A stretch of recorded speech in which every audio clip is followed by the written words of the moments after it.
Segundo momento del programa. Seguimos conmemorando y volviendo a reflexionar sobre estos 40 años ininterrumpidos de democracia. Por esa razón invitamos a dos referentes de la Unión Cívica Radical de aquí de la ciudad de Carcarañá. Ellos son Norberto Heleno y Reinaldo Barea. Ellos recuerdan aquellos momentos del año 1983, el armado del Partido Radical en ese momento, y reflexionan también al respecto. ¿Qué tal? ¿Cómo están? Bien, bien. Primero es un gusto y debemos agradecer nosotros. Te agradecemos. Un poco debíamos hacer una retrospectiva hacia aquellos años,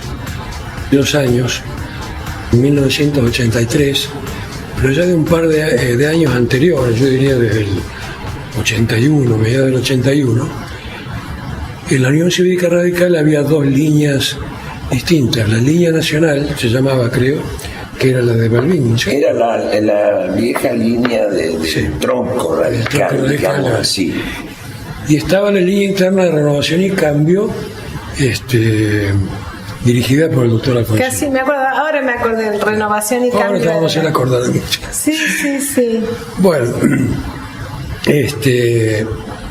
de muy joven yo tenía 31 años, 32. Empezamos a concurrir al comité que estaba en la cortada del Banco Macro, acá, en lo de Aníbal específicamente, donde estaban todos los viejos radicales, dicho viejos por su antigüedad, por su edad también, pero... ¿Quiénes eran? A ver si... Bueno, estaba Otilio Poltroni, tu papá, Checho Palombarini, yo no me acuerdo, Oscar de Gaspari, Larenti, el padre de Humberto Bianchi, bueno, y don Virgilio Mingo. Había, bueno, en este momento no nos acordamos de todo, pero había en ese momento mucha gente que concurría a las reuniones del rearmado del Comité Distrito Carcarañá. En esos tiempos, como ya te digo, se estaban formando las comisiones, las nuevas comisiones, porque después de la proscripción del Estado militar que hubo anteriormente, los partidos se tenían que rearmar totalmente. ¿Cómo lo vivían? O sea, esa expectativa de saber que iba a haber otra vez un gobierno democrático. Yo tengo una sola definición. Actuábamos con mucha pasión, casi más pasión que inteligencia, honestamente, porque cuando veníamos de un periodo muy feo en el país, donde ocurrieron las cosas que ocurrieron, y de pronto participar en política implicaba cierto temor, que después con el ejercicio y el paso del tiempo se terminó, pero yo siempre digo, nos movía una pasión que para mí después fue irrepetible, porque veníamos de una oscuridad absoluta y de pronto la figura del doctor Alfonsín, y haciendo honor a la vieja costumbre radical de plantear permanentemente elecciones internas para dirimir cuestiones internas justamente, bueno, nos movió un poco a participar a todos los jóvenes. Estábamos Norberto, yo, otros no tan jóvenes, el doctor Pandolfi, Néstor Olcina, todos los Olcina, claro. Los Olcina, el Sergio Bianchi ya en ese momento nos acompañaba. Avelino Brusa. Avelino, un baluarte del comité, por supuesto. Bueno, fue transcurriendo el tiempo, estamos hablando antes del acto eleccionario. Previamente a eso, una elección interna que la termina ganando el movimiento de... En ese momento, perdón Lalo, la otra parte la otra parte con la que se disputó la interna la lideraba un tal Carlos Contín, algo así creo, ¿no? Claro. Sí, era de otra línea, sí. Claro, así fue. Bueno, pero más allá de los detalles,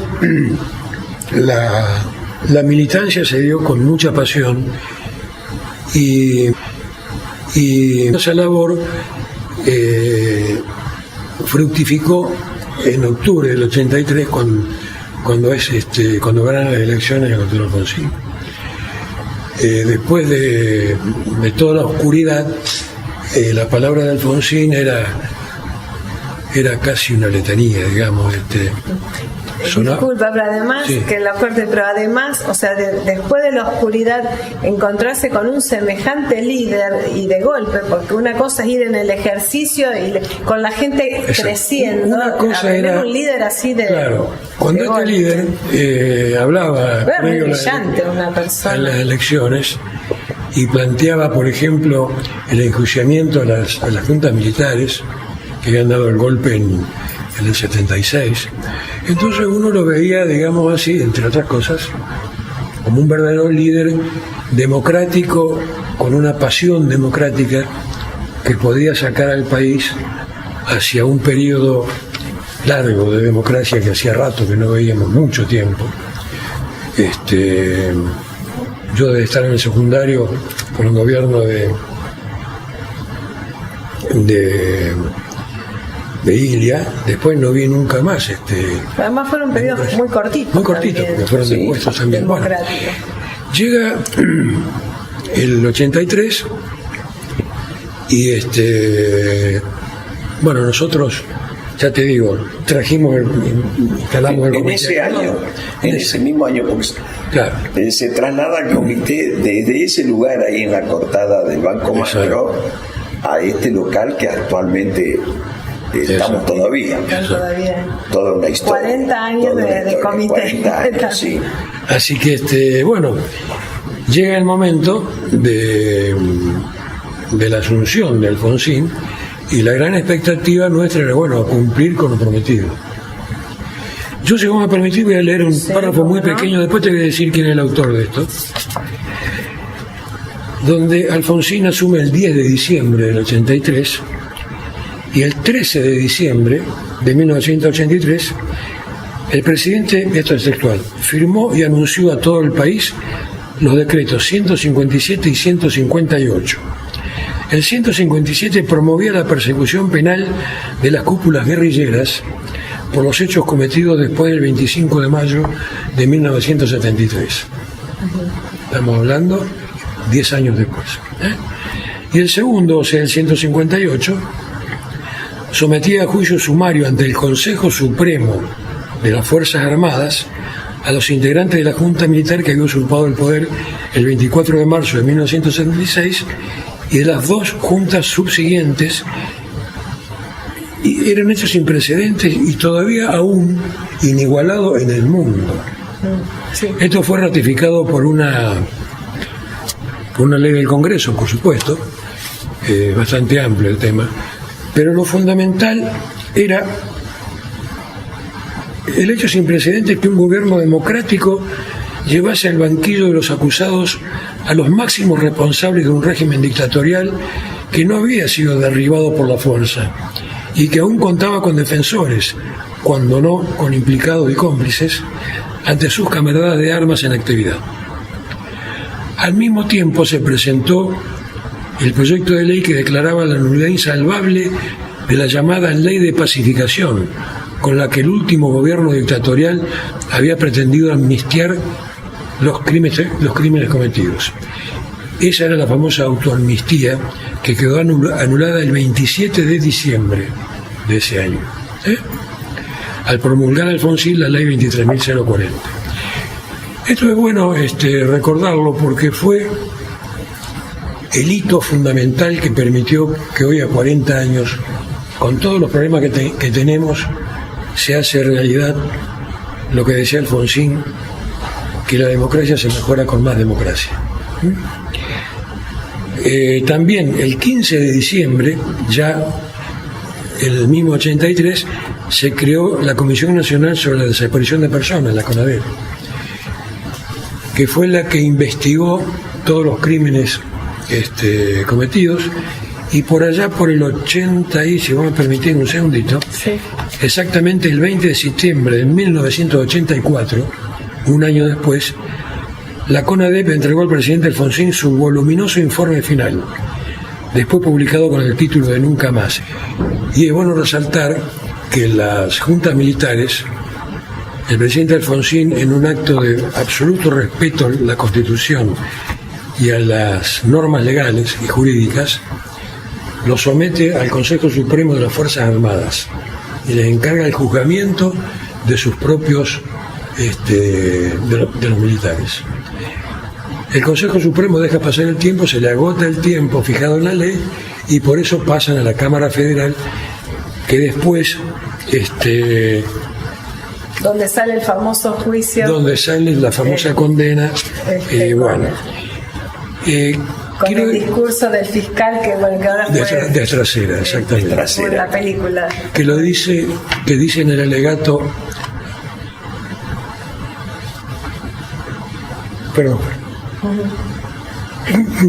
señores jueces, nunca más, así de sencillo, y nunca más.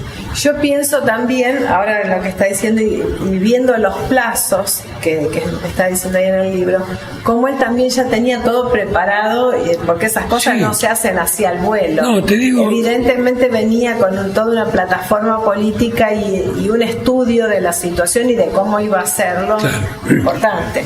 Es bueno también decir entre las acciones de Alfonsín, en ese apenas asumido, derogar la ley de autoamnistía, a la cual el justicialismo se opuso a la derogación. Pero bueno, gracias a Dios el Congreso la consagró la ley respectiva y quedó sin efecto. O sea, era una locura jurídica que los propios protagonistas se autoamnistiaron. Bueno, empezó a trabajar la Cámara Federal y termina con esto que te acabo de comentar, con la condena y con el nunca más del fiscal en su alegato. Posteriormente, vino Semana Santa y toda una serie de cosas, y se terminó dictando una ley de obediencia debida, donde se escalonaban en los grados militares las distintas responsabilidades que fue, y esto lo dijo el fiscal Trasera en esos años, una ley sacada a punta de pistola, textualmente. Lo dijo Trasera en una entrevista televisiva. Bueno, en todo ese marco que no era fácil para nada, porque todos pensábamos que las Fuerzas Armadas estaban intactas, es decir, claro, todos vivían y todos los protagonistas estaban vivitos y coleando. Sí, y los inferiores también estaban. Y los inferiores, todos.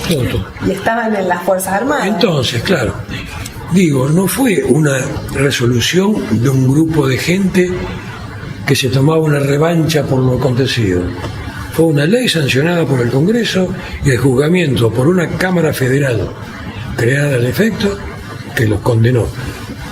Después de que el Consejo Supremo de las Fuerzas Armadas se negó a tratar el tema, le venció el plazo y pasó a la Cámara Federal. Bueno,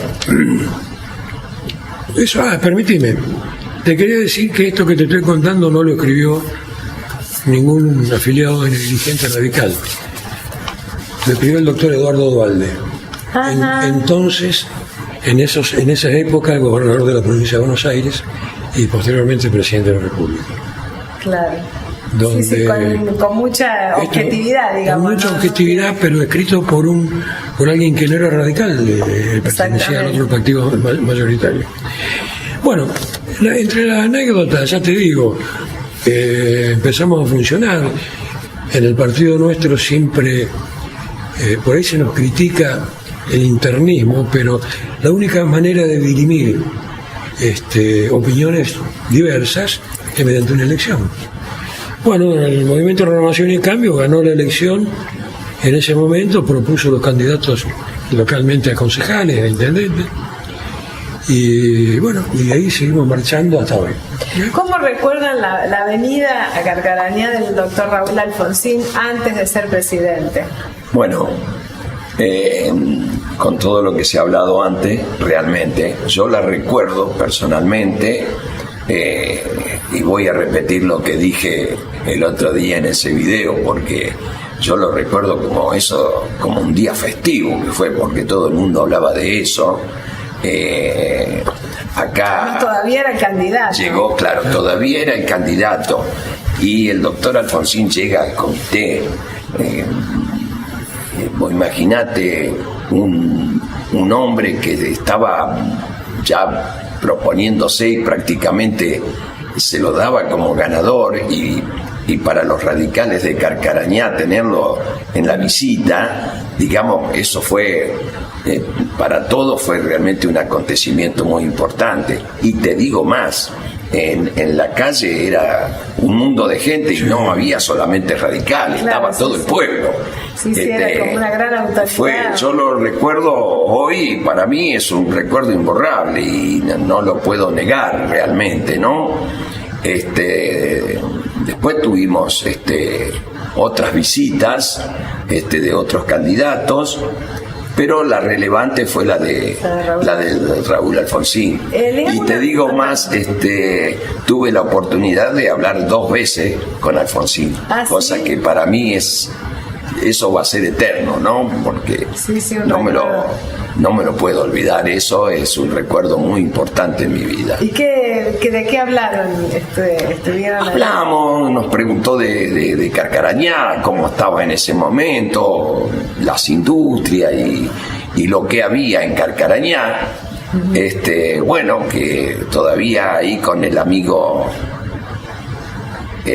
Sergio Bianchi le hicimos un pequeño regalo ahí que medio como que fue de improviso, pero bueno, valió la pena porque en realidad ya no era presidente en ese momento, ya había dejado de ser presidente.